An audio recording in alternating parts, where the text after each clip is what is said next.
Saudara-saudari sekalian, selamat berjumpa di podcast Management and Governance dari Amerta. Pada sesi kali ini kita akan mencoba membahas yang sering dikenal dengan ESG, Environment, Social and Governance. Apakah ESG ini sesuatu yang memang berarti, bernilai untuk dikembangkan di perusahaan atau tidak? Bersama kita pada sesi kali ini adalah Bapak Teguh Mujiono, salah seorang konsultan dari Amerta. Apa kabar Pak Teguh? Baik Pak Risa, selamat pagi para pemirsa. Ya. Oke, pertanyaan pertama. Sebetulnya apa yang menjadi dasar berkembangnya ESG ketika sebetulnya sudah ada CSR, TCSL, sudah ada Sustainability Report dan segala macamnya. Itu kenapa kemudian mesti muncul ESG itu? Oke, jadi kalau kita mau merunut ke belakang, sebetulnya titik tolak munculnya ESG ada di sekitar tahun 1960-an. Itu kita kenal dengan socially responsible investment, Pak.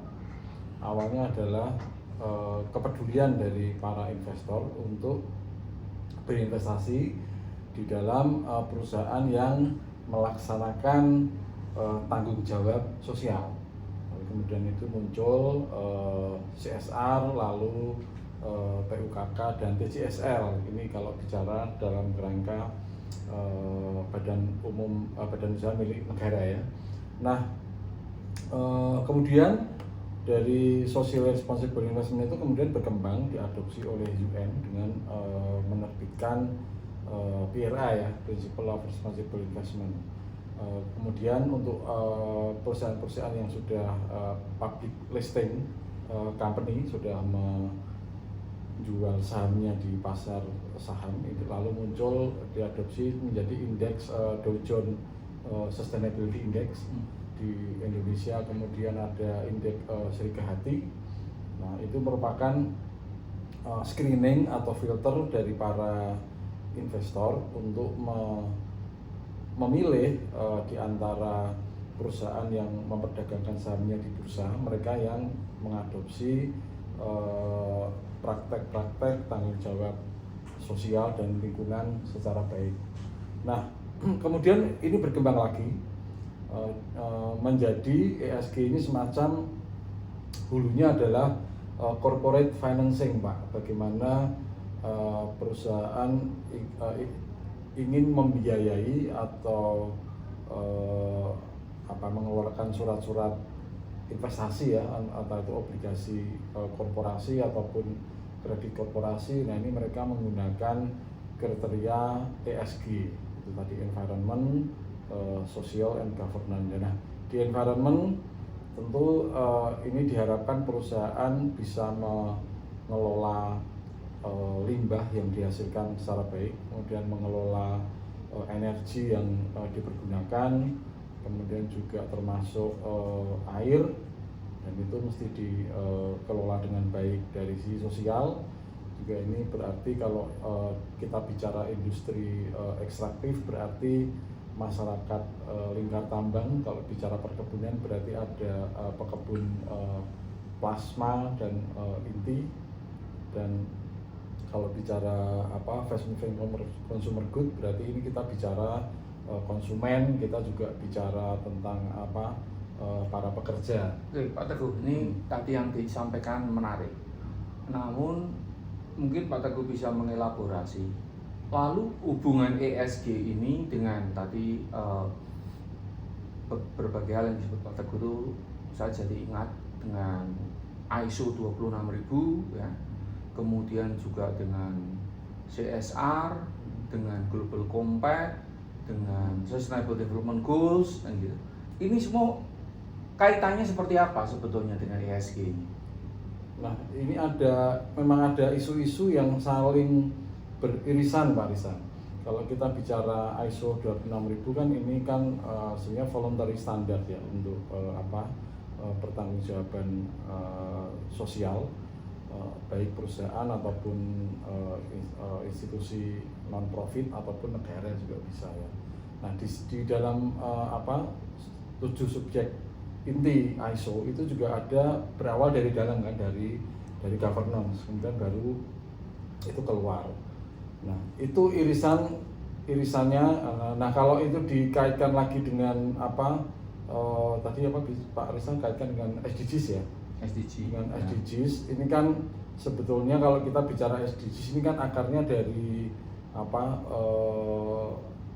pertemuan tingkat tinggi negara-negara yang mereka prihatin terhadap semakin bertambahnya populasi penduduk, kemudian degradasi lingkungan dan climate change ya. Jadi ini ada irisan-irisan di aspek environment dan sosial ya. Lalu sebetulnya yang lebih mendasari lagi adalah aspek governance atau tata kelola. Nah, kenapa tata kelola ini juga menjadi penting di dalam ISO?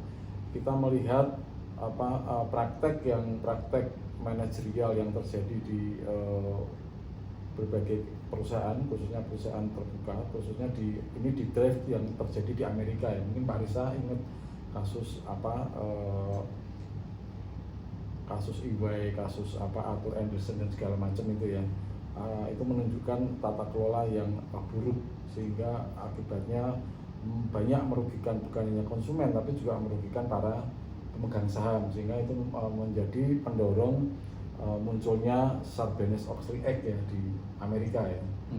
Oke, jadi ini adalah faktor-faktor eksternal yang sebetulnya ada semacam benang merah atau ada share concern ya dari berbagai konsep itu. Tetapi sekarang saya mencoba menanyakan sesuatu yang sifatnya lebih internal dari korporasi ya. Tadi dikatakan bahwa ESG ini awalnya dipergunakan untuk investasi. Apakah sekarang ini juga memang ESG itu hanya dipergunakan sebagai alat untuk investasi, atau ini penggunaannya juga bisa dipakai untuk katakanlah dalam proses perencanaan, proses operasi, komunikasi, dan semacamnya? Sepakat Pak Risa. Jadi memang ESG ini memang ketika awalnya drive-nya ini adalah persoalan corporate financing ya. Tetapi ketika kita bicara strategi CSR gitu ya, ini tentu bisa ditarik mulai dari sisi perencanaan. Misalnya kalau bicara tentang perencanaan produk, misalnya kalau mengambil contoh yang paling gampang ini ada kita mengenal konsep mimikri ya Pak, meniru dari makhluk hidup. Misalnya kalau diterapkan di sportwear gitu ya, baju atau seragam untuk kegiatan olahraga misalnya.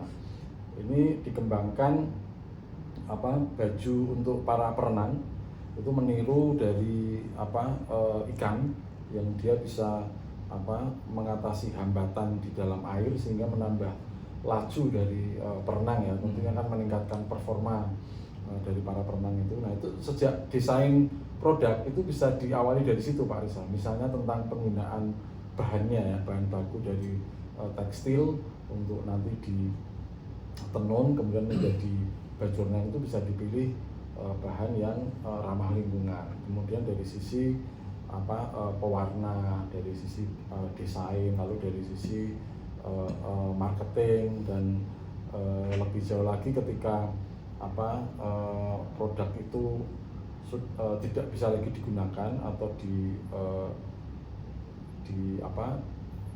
menjadi sampah gitu ya, apakah bisa didaur ulang. Jadi memang ini bisa didesain dari sejak awal produk itu akan diproduksi, selama penggunaan, dan setelah penggunaan itu akan diapakan. Kemudian juga segmennya juga bisa atur dari situ, apakah memang ini untuk profesional, amatir, ataukah untuk konsumen secara umum. Oke, jadi ESG ini ternyata sudah meluas bahkan sampai tadi Pak Teguh sampaikan pengembangan produk ya. Kalau begitu di dalam sebuah korporasi ya kan, siapa yang harus memulai implementasi ESG ini dulu, Pak Teguh? Ini bicara pada level mana atau fungsi mana? Kalau kita memakai pendekatan korporasi, tentu kan ini semua berawal dari visi dan misi ya Pak Rizal. Kemudian dari visi misi diturunkan menjadi nilai-nilai dan norma, lalu dalam tataran operasional itu didokumentasikan dalam strategic planning. Nah, ketika itu bicara strategic planning, kemudian di cascading ke dalam rencana tahunan, tentu pemangku kepentingan di seluruh perusahaan itu bertanggung jawab untuk bisa melaksanakan ESG, mulai dari karyawan biasa, kemudian manajerial tingkat rendah, sedang hingga tinggi, termasuk di dalamnya yang penting ini POC dan POD ya, karena sebagai nahkoda tentu mereka yang bertanggung jawab terhadap pencapaian visi dan misi. Oke. Nah, kalau sebuah perusahaan kemudian menganggap bahwa ESG ini bisa memberikan daya ungkit ya bagi perusahaan itu, Pak Teguh sebagai konsultan memberikan saran apa langkah awal yang bisa dilakukan oleh sebuah perusahaan? Jadi memang mesti ada satu kesadaran Pak di berbagai tingkat. Dan ketika biasanya kalau di korporasi ini kan top down ya, tentu di kalangan top level manajemen dulu, kemudian disosialisasikan pada tingkat bawah, sehingga ESG itu dipahami bukan hanya sekedar sebagai tool ya, tetapi juga dia merupakan tujuan bahkan sampai unit usaha terkecil ataupun SPU terkecil ya, sehingga apapun, entah itu aspek operasional, entah itu aspek finansial, aspek marketing ataupun human capital, ini semua berorientasi atau di mainstreaming ke ESG. Misalnya yang secara sederhana kalau bicara normatif ya, selama ini kan untuk karyawati atau karyawan perempuan yang namanya cuti haid ini kan jarang disadari ya, bahwa mereka berhak, apalagi kondisi masing-masing perempuan atau wanita itu kan berbeda-beda. Ada yang ketika mendapatkan bulanan ini sangat kesakitan sehingga memang membutuhkan istirahat dan pemulihan ya. Kalau yang lain lagi tidak ada masalah ya tidak masalah, tapi kadang-kadang sesuatu yang normatif itu kurang dikomunikasikan ya.